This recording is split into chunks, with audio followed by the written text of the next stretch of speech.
реально, мы, короче, сидели на диване. Короче, какашки. Мы единственные были белые там. Как бы слишком романтично. Альфа врубил и поцеловал. Всем привет. Привет. Смотри в камеру. Видишь вот это круглое очко? Круглый объектив туда смотри, пожалуйста. Да, хорошо. Будто это глаза, будто ты с президентом. Ты президент своей страны и Президент, говоришь... который не может позволить стрижку себе. Сейчас никто не может себе стрижку позволить. Всем привет. Всем привет. Это мой парень. Это моя девушка. И мы будем рассказывать историю нашего знакомства. И кушать роллы, поэтому такой недо-мукбан. А я буду просто есть. Ну я готовила, я же могу позволить себе поесть. Рома-повар. Какова твоя профессия? Мне кажется, что мы эту историю рассказываем всем подряд. Ну-то Вы люди... все знают. Да, но через какое-то время они меня спрашивают: а, кстати, как вы познакомились? Я так, я уже рассказывала. Потому что они не слушают тебя. Ну, потому что никто не слушает, никому ничего не интересно. Как мы познакомились? Я обычно не пишу комментариев на Инстаграме, но я по какой-то причине решила написать комментарий под фоткой у Кшиштовского. Просто написала слово «беда». Это было в контексте того поста. Я даже не помню, что за пост был. И дело в том, что, возможно, как раз с недавнего ролика вы знаете, что у меня ник в Инстаграме был, как у Аманды Сейфрид. Что было дальше? Дальше я увидел никнейм точно такой же, как у Аманды Сейфрид, только дополнительно 2 игры. Is this Amanda Seyfried? Видел такая тяночка, блондиночка. Похожа на Аманду Сейфрид, косплеит ее, ну, конечно, не Аманда Сейфрид. И я смотрю, там смотрят сериалы такие же, как я. Ну, короче, вроде адекватная девочка.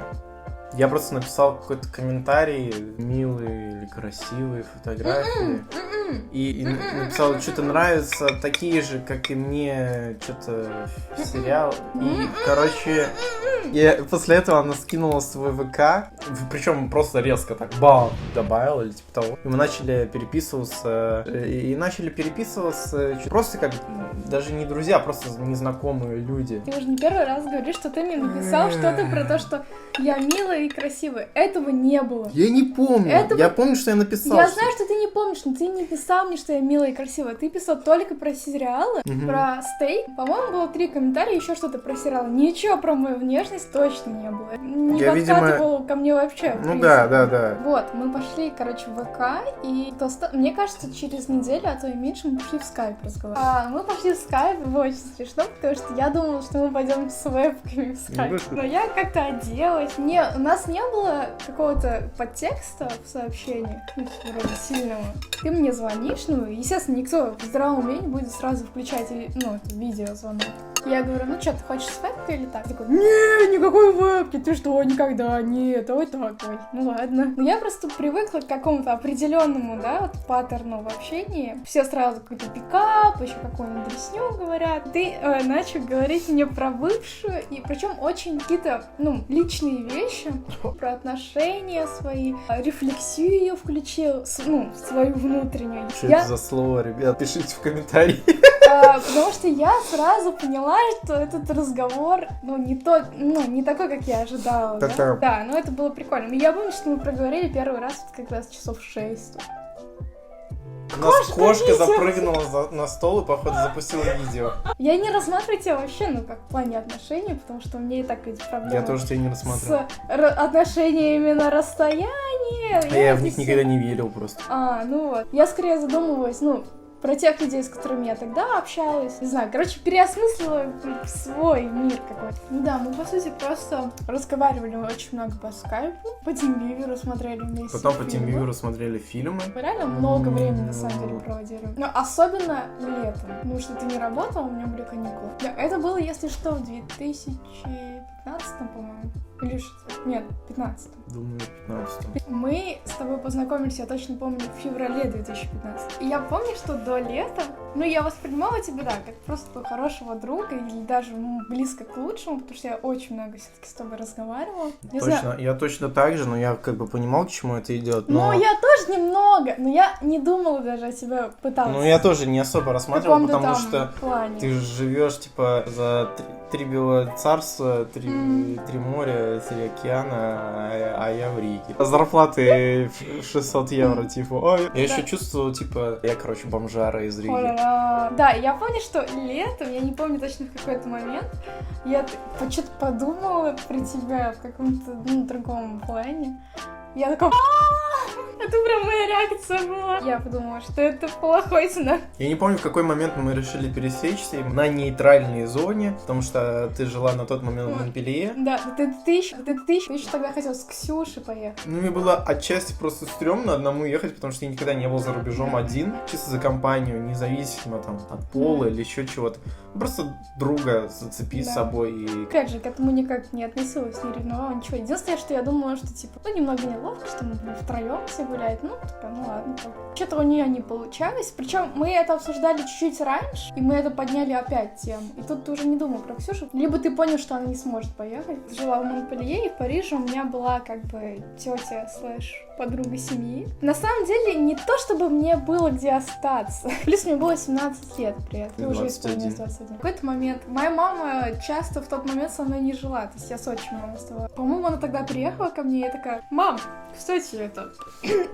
Помнишь, я там с челиком в интернете общаюсь, такое, ну, я рассказывала. Она, знаешь, такая фотография представляет.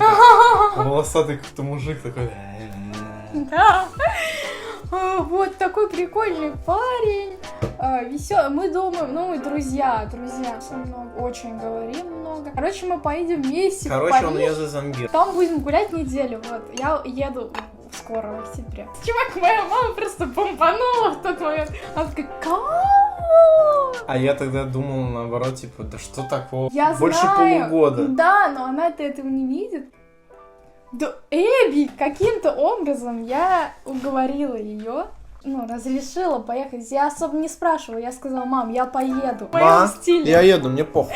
Да. Но мама сказала: ты, типа, поедешь только при условии, если я с тобой поеду.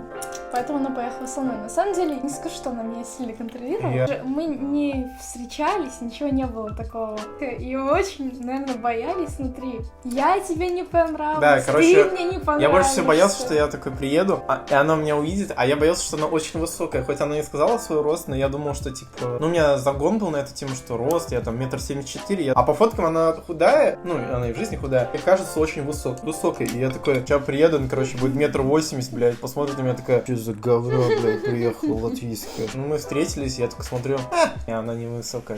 И самое неловкое, что мне надо было тебя в аэропорту встретить, потому что это моя страна, и, значит, я почти паризианка, я вообще в Париже разбиралась чисто вот так, по карте потом.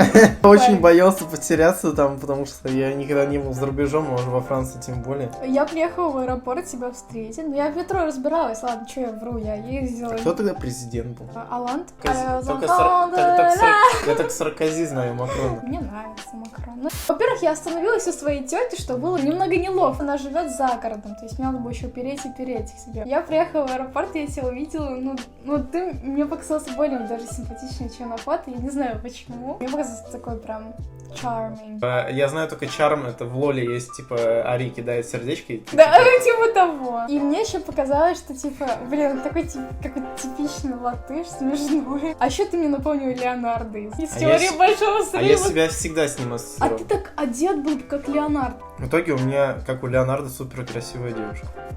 Только оно умнее, чем там, но к концу сериала «Теория большого взрыва» она тоже более-менее умнее стала. Мама снял квартиру. А мне надо было поехать с тобой в квартиру, тебя заселить, помочь, если что, по-французски сказать. У тебя еще было отличное впечатление о Париже, помнишь? Да, я иду, там, короче, какашки собачьи. Мы приехали в Гар-дю-Нор район, как раз самый худший. Приехали в эту квартиру, поднялись на этаж, стучим в дверь. Мы сначала звонили на телефон. Хотя там написано было не звонить. Да, хотя не звонить на телефон было написано, мы такие: уже звоним. время, да. И нам не поднимают трубку. Мы поднялись на этаж, вошли в подъезд, я не помню как. Может, там был свободный вход. Стучимся в дверь, нам открывает какая-то женщина. И такая, типа: вы кто такие? Я вас не знаю, идите нахуй. И мы спускаемся опять вниз. И такие: бля, что за хуйня? А я заплатил за хату, типа, там, 420 евро примерно. И еще за самолет за раз я потратил, там, типа, за всю поездку на неделю где-то 650 евро. Я такой думаю: квартиру снял, которые не отвечают. Девушка, которая непонятно, я вообще я ей нужен там или нет, грубо говоря. Блять, что за хуйню я дотворил? Ну ладно, пойдем в Starbucks. Заходим в Starbucks, я такой смотрю на цены Starbucks. Я впервые просто во Франции, я не знал, что такое цены и всякое такое. Смотрю: ничего не буду.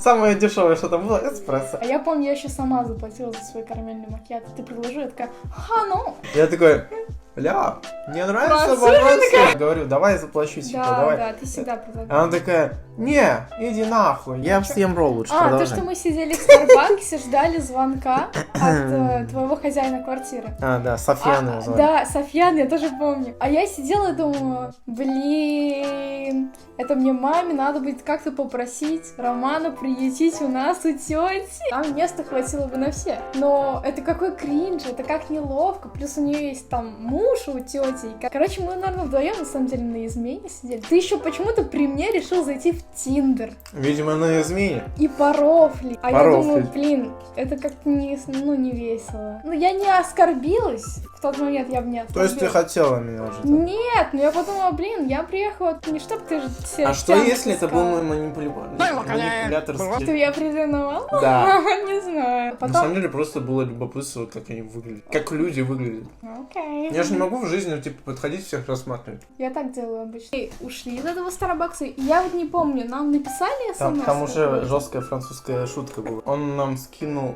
смс-ку, по-моему. И потом мы пересеклись с этим Софьяном. В тот же, он же нам ключи дал. Да, он нам ключи дал. И он оказался глухим. Это было очень неловко, а мы ему звонили. В тот же день он через, минут через 30, наверное, ответил. Женщина, с которой мы виделись, это была уборщица. Да. Мы пришли, приятный был парень, но мне было так неловко, что я ему названивала 500 раз и думала, почему он не берет трубку, мразота. Заселили Роман, я была очень рада, что не придется его везти к себе домой. Я тоже был рад, что мне не наебали в первый же день во Франции. Мне наебали чуть позже. Я еще помню, кстати, что это какая-то интимная деталь. Мы, короче, сидели на диване с тобой, и я что-то рофлила и тебе говорила, что такое кизил, потому что ты не знала, что такое кизил. Я искала фото кизил, и ты сел вот так вот. Я думаю, боже мой, что он себе позволяет? И все, мы пошли потом гулять, и с нами случился следующий казус. Прям это мим-дэй. Мы гуляли возле Сакрэ-Кёр на Монмартре. Села камера, поэтому мы немного после всего этого... Что были чуваки на Монмартре. И они к нам подошли, и мы оба были не очень опытные в этом деле. Нас разделили, взяли нас буквально за руку каждого и начали... Так рассказываешь, будто нас похитили. Нет, я имею в виду, что чуваки к нам подошли, начали с нами разговаривать. Мы такие, типа, не надо с нами говорить. Короче, нас разделили. Начали навязывать нам на руки браслеты. Не зря мне говорили родители, воруйте это. Нет. На твою руку навязывают браслет, они его завязывают, то есть ты тупишь такой, кого? И говорят, типа, что, у тебя деньги есть? Любая копейка, которая у тебя есть. Coins, any money. А я, такой, типа, сколько у тебя есть? Я такой, ошибка беру, номер 1. а у меня там, 20 евро. 20 евро, по-моему, что-то такое. Он такой, перфект. Это фиаско. Слушай, а я достала, мне тоже не повезло, но я достала 2 евро. Я думаю, блин, я протупила, 2 евро достала, надо было 10 центов достать и все. А потом ты ко мне подходишь, что тебя сколько ты отдал? Я, по-моему, тебе даже сразу не сказал. 20 евро. Мне кажется, я тебе меньше сказал даже. Там с собой, не знаю, евриков, наверное, 200-300 на неделю. Я такой думаю, там во Франции дорого, наверное, должно хватить. А тут я, типа, в первый день, там, метро оказалось 1 000 000 стоит. Еще, 20 евро просто отдал каким-то рандомам. Это все на опыте просто. Такие челики могут навязать вам браслет, причем... я тоже не знал, что такие челики бывают. Причем это реально браслет из ниток. Мы пошли в музей, по музею прошли, мы еще по городу шли, там, сям. За весь день я, наверное, съел, типа, там, булочку в самолете. Да, я тоже. Я очень был голодный и очень много прошел. Для меня непривычно, типа, там, пройти 25 километров, нахуй. Стресс, типа, из-за того, что ты впервые видишь человека, всякое такое, то как-то не думал об этом.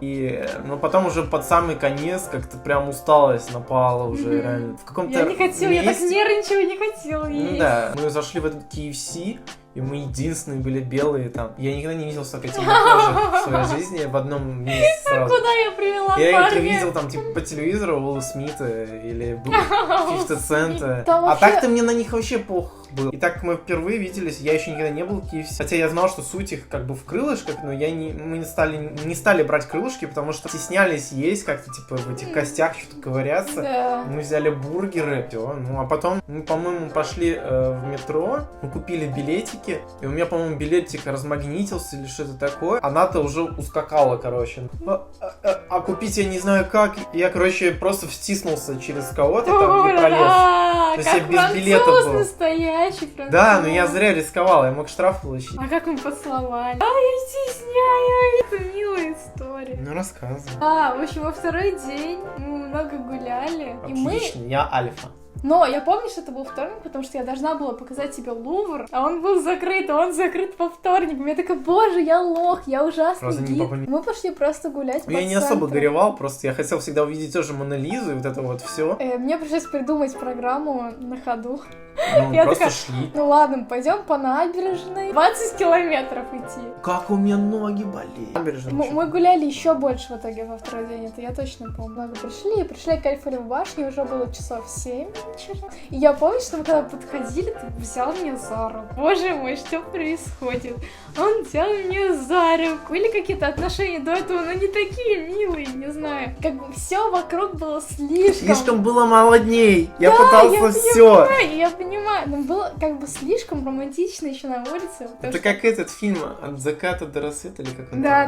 Как он так назывался? Нет, «От заката до рассвета» другой, это про вампиров. В общем, было все равно очень красиво, тем не менее, осенью все прекрасно. Вот, и мы пошли к этой Эйфелевой башне, может, я стесняюсь говорить, это, мне кажется, на видео будет видно, как я красная. Мы, значит, сели на лавочке, я думаю, блин, что происходит? Я думал только о том, что, типа, френдзона это или нет. Я думал о том, что, ну, за руку она, допустим, позволила взять это, то.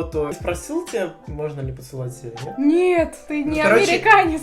Да, очень долго сидел близко, я стеснялся, что, как бы, будет отказ. Потом как-то, короче, воспользовался этим американским стилем, типа, там, знаете, салюзы, пошел еще что-то, и там, короче, Эйфелева башня засветилась, и я такой, типа, альфа врубил и поцеловал. Такая слишком романтика атмосфера была. Было как-то, ну, не то, что очевидно, все как бы к этому, в принципе, шло. И уже было достаточно поздно, но я была уверена в твоих чувствах, скажем так. Я тоже. Своих? Да, твоих нет. А я тоже думала, что потому что я динамля, я просто очень стеснялась. Ну вот мы там протусили 6 дней. Причем один день мы не виделись, потому что кое-что произошло у моей тети, ситуация с ее мужем, что у него кровь из ноги пошла. Вызвали этих помпье, ну типа скорую. Стресс произошел, меня никуда не пустили. И я устроила еще истерику из-за этого, что типа, как меня не пускают, потому что у меня всего с тобой было 7 дней. Отключилась батарея третий раз. Если вдруг кому-то будет интересно узнать о продолжении истории, я не знаю, вдруг кому-то будет интересно. Продолжения нет. В смысле нет, мы расстались. Да. Это все сон. Это все сон, этого не происходило. Да, пишите, короче, в комментариях. Все, это наша история нашего знакомства, как люди просили. Будем просто, типа, если будет кто-то в чате на стриме, подписывайтесь на стрим. На Twitch спрашивать, как вы познакомились, надо просто будет ссылку кидать, либо я как мудро буду кидать ссылку. Подписывайтесь на мой канал, ставьте лайк, подписывайтесь на Инстаграм, на Ромин Инстаграм.